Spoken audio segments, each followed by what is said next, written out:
Lecturer Anak Tepat dari SK Sinmat Butterworth. Hari ini saya akan menunjukkan pameran hasil kerja PBD. Aiwan Imajinasiku, Roket Angkasa, Ketua Surya, Rumah Idaman, Mini Wetland, Mercu Hadap Malaysia, dan sayur-sayuran yang ditanam oleh murid.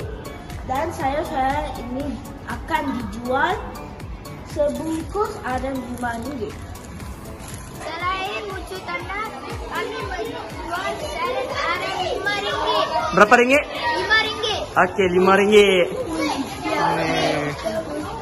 Satu bungkus RM5, satu bungkus RM5. Ya, betul kan satu bungkus RM5? RM5. Okey, cantik.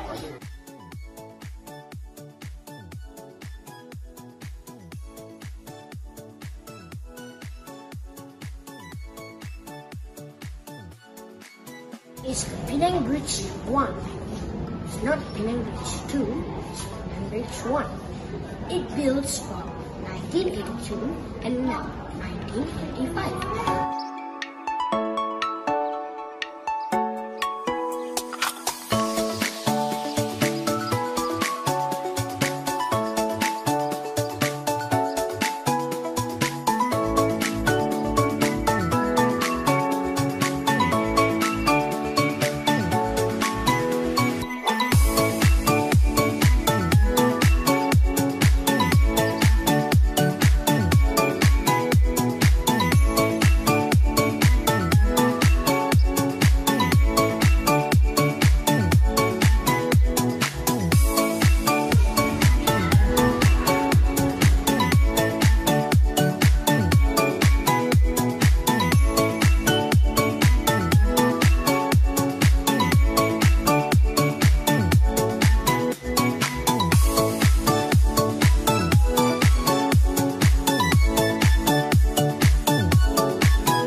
Okey, Musyagan, apa perasaan kamu selepas perjumpaan Waris ni? Saya berasa takut sikit sebab cikgu beritahu semua kepada mak. So, tapi puas hatilah. Puas hati ya?